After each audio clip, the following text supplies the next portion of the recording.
వ్యామిశ్రేణీవ వాక్యేన బుద్ధిం మోహయ శివ మే తథేకం వథ నిశ్చిత్వ ఏన శ్రేయోహ మాప్నుయాం.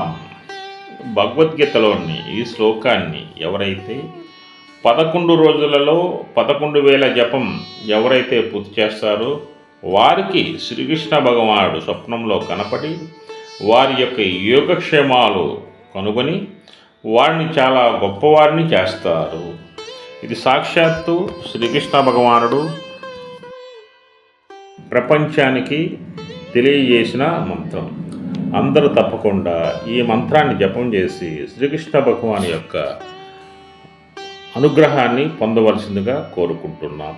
జై శ్రీకృష్ణ, జై శ్రీకృష్ణ, జై శ్రీకృష్ణ.